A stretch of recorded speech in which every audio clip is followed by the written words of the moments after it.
జై శ్రీరామ్ అందరికీ నమస్కారం వెల్కమ్ టు న్యూస్ అఖండా నేను మీ కస్తూరి శ్రీధర్ మిత్రులారా అమెరికా అధ్యక్షుడు డొనాల్డ్ ట్రంప్ ఒక సంచలనమైనటువంటి నిర్ణయం అయితే తీసుకున్నాడు అది ఏంది అనేది ఈ న్యూస్ ద్వారా మీకు చెప్పే ప్రయత్నం చేస్తా ఓకేనా తాను అమెరికా అధ్యక్షునిగా ప్రమాణ స్వీకారం చేసిన దగ్గర నుంచి డొనాల్డ్ ట్రంప్ బుల్లెట్ లాగా దూసుకొని పోతున్నాడు ఎక్కడ ఏ మాత్రం తగ్గడంలే ఇంతకు ముందున్నటువంటి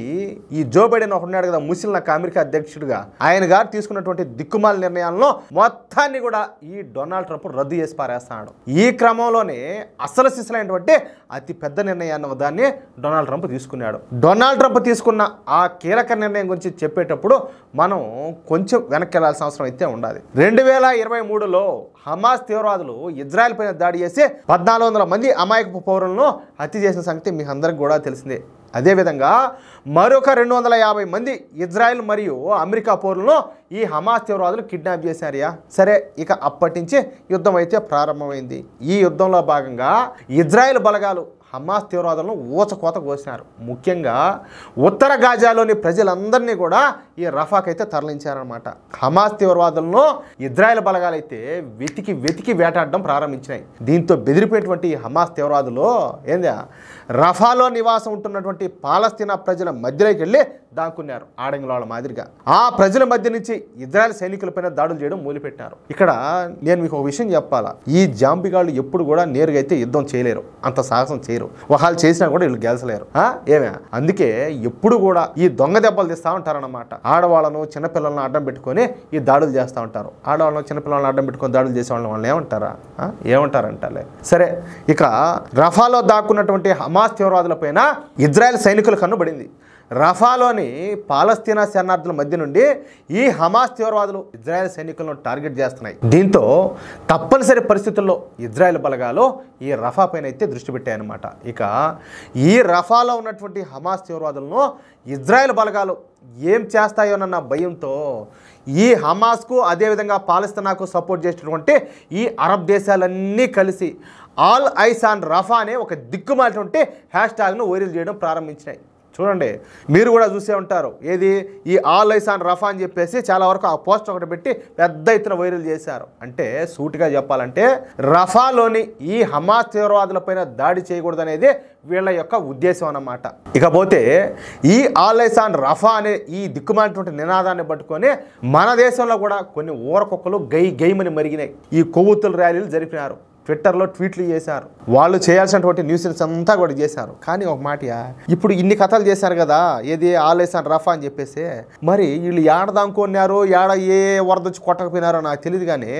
బంగ్లాదేశ్లో హిందువులను ఊచకోత కోచా అంటే ఏది మన సరిహద్దు దేశం బంగ్లాదేశ్లో హిందువులను ఊచకోత కోచా అంటే ఆడవాళ్ళ మానాలు తెచ్చా ఉంటే పిల్లల ప్రాణాలు తెచ్చా ఉంటే కనీసం వీళ్ళు ఎట్టపోయినారో కనపడ కూడా కనపడలా ఏది ఈ మానవతావాదులు అర్థమవుతుంది మీక సరే కానీ వీళ్ళు ఎన్ని చేష్టాలు చేసినా ఇజ్రాయెల్కు సపోర్ట్ చేస్తున్నటువంటి మన భారత ప్రభుత్వాన్ని ఏం పీకలేకపోయినారు ఇదే విధంగా అమెరికాలో కూడా ఆల్ ఐస్ ఆన్ రఫా అనే నినాదంతో అమెరికాలో ఉన్నటువంటి జిహాదీలు మొత్తం ఏకమైపోయి పెద్ద ఎత్తున నిరసన ప్రదర్శనలు చేశారు ఇజ్రాయెల్ అకారణంగా అన్యాయంగా పాలస్తీనా పౌరులను అంటే వాళ్ళ దృష్టిలో పాలస్తీనా పౌరులు మన దృష్టిలో హమాస్ తీవ్రవాదులు వాళ్ళందరినీ కూడా చంపుతాదని ఇజ్రాయెల్కు అమెరికా మద్దతును ఉపసంహరించుకోవాలని చెప్పేసి గోల చేశారు ఏడా అమెరికాలోనే ఏకంగా ఇది మన దేశంలో కదా చేసినట్టే ముఖ్యంగా అమెరికా యూనివర్సిటీలో చదువుకునేటువంటి జిహాదీలు యూనివర్సిటీలలో పెద్ద ఎత్తున ఈ అల్లర్లకు పాల్పడినారు ఇజ్రాయెల్కు అమెరికా మద్దతును ఉపసంహరించుకోవాల్సిందేనని చెప్పేసి నానా యాగి చేశారు అమెరికా జెండాను కూడా తగలబెట్టినారు వాళ్ళు పొయ్యింది ఏంది వాళ్ళ కత్తేంది వాళ్ళ చేష్టాలేంది చూడండి ఒకసారి వైట్ హౌస్ మీదకు దాడికి ప్రయత్నం చేశారు అయినప్పటికీ అప్పుడు అమెరికా అధ్యక్షుడిగా ఉన్నటువంటి ఈ జో బైడెన్ ప్రభుత్వం ఏమే ఈ జిహాదీలను ఏమి కూడా చేయలే కనీసం టచ్ కూడా చేయలే పైపెచ్చు వాళ్లకు పరోక్షంగా సాయం చేసింది నిజానికి ఈ జో బైడెన్ ప్రభుత్వం ఏం తెలిసిన పైకేమో ఇజ్రాయెల్కు సాయం చేస్తున్నట్టు నటిస్తూ ఇజ్రాయెల్కు వెన్నుపోటు పొడిచింది అర్థమవుతుంది మీక అయితే ఇక ఇప్పుడు వచ్చినటువంటి డొనాల్డ్ ట్రంప్ ఎరగదీస్తున్నాడు గత సంవత్సరం ఎవరైతే ఇజ్రాయెల్కు వ్యతిరేకంగా హమాస్కు మద్దతుగా ర్యాలీలు చేశారో వాళ్ళందరినీ కూడా ఇమీడియట్గా అరెస్ట్ చేయమని చెప్పేసి డొనాల్డ్ ట్రంప్ అయితే ఆదేశాలు జారీ చేసినాడు. ఈ జిహాదీలు అమెరికాలో ఎక్కడ ఉన్నా, ఎలాంటి పరిస్థితుల్లో ఉన్నా, ఏ సమయంలోనైనా సరే వాళ్ళను అరెస్ట్ చేసి సంఖ్యలు వేయమని డొనాల్డ్ ట్రంప్ అయితే ఖచ్చితమైన ఆదేశాలు జారీ చేసినాడు. ప్రస్తుతం అమెరికా పోలీసులు ఈ జిహాదీగాళ్ళందరినీ కూడా వెతికే పనిలో పడ్డారంట. వాళ్ళను పట్టుకొని వాళ్ళకు సంఖ్యలు వేసి వాళ్ళను వాళ్ళ దేశాలకైతే పంపించున్నారనమాట. అంటే తరుగుతారు ఇంకా తన్ని. ఒకవేళ ఈ జిహాదీలను ఆయా దేశాలు కనుక అంగీకరించకపోతే ఈ జిహాదీలందరినీ కూడా సిరియా పంపించాలని చెప్పేసి డొనాల్డ్ ట్రంప్ ఒక సంచలన నిర్ణయం తీసుకోవడం ఇక్కడ విశేషం అనమాట. అదైతే వాళ్ళకి బాగా సెట్ అవుతుంది. ఎందుకంటే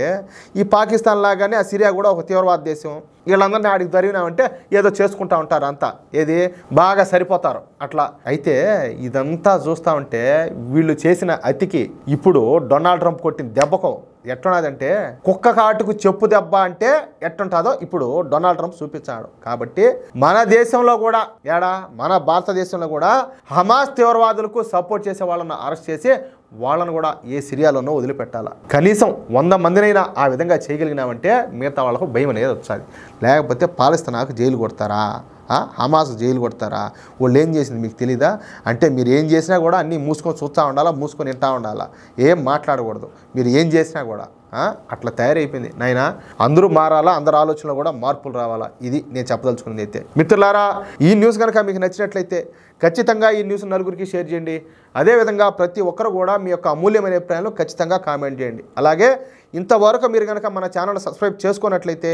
ప్రతి ఒక్కరు కూడా మన ఛానల్ సబ్స్క్రైబ్ చేసుకోండి, సపోర్ట్ చేయండి ప్లీజ్. జై శ్రీరామ్.